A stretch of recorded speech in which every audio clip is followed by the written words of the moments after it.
चढ़ावा चोरी मामले में बड़ा खुलासा ये हुआ कि रोजाना 8 लाख रुपयों की चोरी होती थी। सूत्र ऐसा बता रहे हैं। जी हाँ, ये अनुमान है कि रोजाना 8 लाख रुपए की चोरी हो रही है। उसके पीछे जो एक तर्क है वो ये है कि पहले 18 लाख रुपए रोज मंदिर से एसबीआई में जमा होने जाते थे, लेकिन जब से ये चोरी रुकी है तब से 26 लाख रुपए रोज बैंक में जमा हो रहे हैं। तो इस तरीके से माना जा रहा है कि लगभग 8 लाख रुपए रोज चोरी हो जाते थे।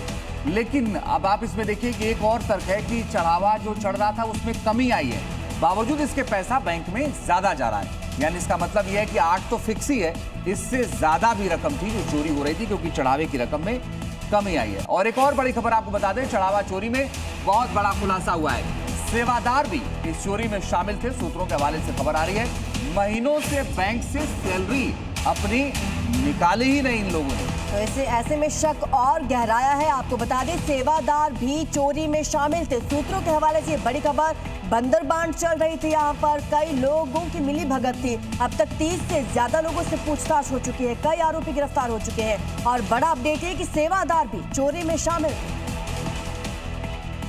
तो हमारी सहयोगी प्रीति हमें इस मामले में ज्यादा जानकारी देंगी। प्रीति, और क्या क्या अपडेट आ रहे हैं इस केस में, क्या क्या नए खुलासे हुए हैं?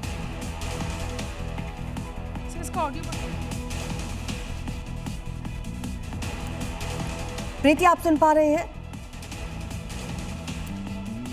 प्रीति से एक बार फिर से कनेक्ट करने की कोशिश करेंगे, लेकिन आपको बता दूं कि इस समय हम लोग राम मंदिर के बाहर ही मौजूद है और यहाँ पे नए रोज खुलासे हो रहे हैं, जिसमें ये बताया जा रहा है कि किस तरीके से यहाँ पर ये पूरा जो चंदा चोरी प्रकरण है उसको किया गया।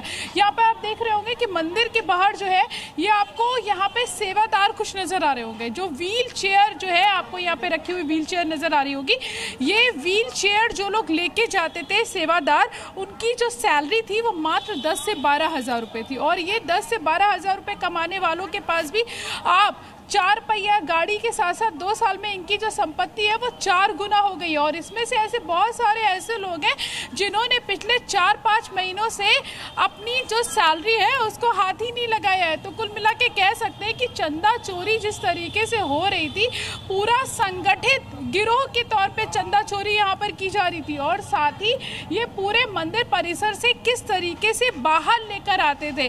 जो सीसीटीवी यहाँ पर इनका एक कंट्रोल रूम बनाया गया है, अंदर यहाँ पे कंट्रोल रूम बनाया गया है मंदिर में।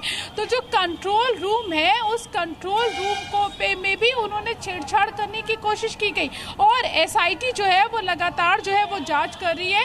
ट्रस्ट के कई बड़े पदाधिकारियों से पूछताछ की गई है और इसमें कई और लोगों का जो नाम है वो सामने आना अभी बाकी है, क्योंकि ट्रस्ट के कई लोगों से पूछताछ की गई और अभी जो एफआईआर दर्ज की गई है उसमें इन्वेस्टिगेशन के बाद ये उम्मीद की जा रही है कि और कई लोगों के जो नाम है उनको शामिल किया जाएगा, जिसमें कि बैंक के कर्मचारियों के नाम शामिल किए जाने हैं। और यहाँ पर जो सिक्योरिटी गार्ड्स थे उनके नाम भी इस एफआईआर में अभी जो इन्वेस्टिगेशन में सामने आए हैं, उनको भी एफआईआर में इन लोगों के नाम जो है वो बढ़ाए जाएंगे, क्योंकि एसआईटी जो है वो पूछताछ कर रही है और उसको कई अहम खुलासे मिले हैं। कल जिस तरीके से रिमांड ली गई थी, उसके बाद कई जगहों पर जाकर चीज़ें की गई, दबिश दी गई, उसके बाद उनको कई ऐसी चीज़ें मिली हैं, कई कागजात मिले हैं जिनके आधार पर जो इन्वेस्टिगेशन है उसको आगे बढ़ाया जा रहा है। अब मैं आपको यहाँ पे तस्वीरें दिखा दूँ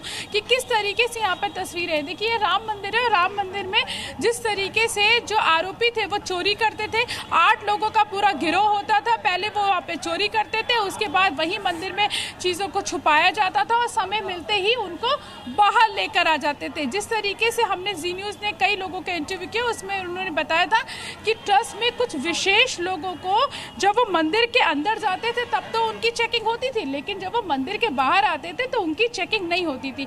ये देखिए, ये राम भक्त है, ये जो अंदर जा रहे हैं, इन लोगों की कितनी गहनता के साथ चेकिंग और बाकी चीजें होती है। लेकिन ट्रस्ट के जो लोग थे जिनको विशेषाधिकार प्राप्त थे, जो किसी भी सूरत में आ सकते थे, कभी भी कहीं जा सकते थे। प्रीति, लौटते हैं आपके पास, क्योंकि इसी मामले से जुड़ा एक और बड़ा खुलासा हुआ कि चढ़ावा चोरी कांड पर खुलासा, चोरी के आभूषणों को ये आरोपी गलाते थे। जी हाँ, और उसके बाद उसका बिस्किट बनवा लेते थे। अब आप सोचिए कि पहले ये चोरी करते थे आभूषणों को, फिर उनको गलवा देते थे, और आभूषण का पता लगाने में अब पुलिस जुटी हुई है। जांच में कितने आभूषण चोरी हुए ये देखना बड़ी बात है, लेकिन अहम बात यह है कि इसको पहले चोरी करते थे, फिर उसको गलाते थे और सोने के बिस्किट तैयार करवा लेते थे। ये स्थिति है फिलहाल, इस बड़े पैमाने पर चोरी होती थी। एआई जनरेटेड वीडियो के जरिए हम आपको ये दिखा रहे हैं कि कैसे ये सब कुछ होता था।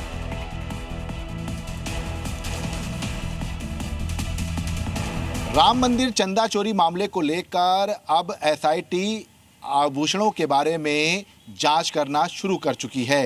एसआईटी इस बारे में पता लगा रही है कि आरोपियों ने आभूषण चोरी करने के बाद क्या उन्हें गलाकर सोने की ईंट तो नहीं बनवा ली थी। ऐसे में तमाम जानकारियां आभूषण गलाने को लेकर एसआईटी पता लगाने में जुट गई है। माना जा रहा है कि जैसे राम मंदिर में चढ़ने वाला आभूषण गला दिया जाता है और उस गलाने के बाद उसके ईंटें बनवाए जाते हैं, वैसे ही आरोपियों ने उसी पैटर्न पर तमाम आभूषण चोरी करके उनको किसी एक जगह पर गलाया और उसके सोने के ईंट बनाए हैं।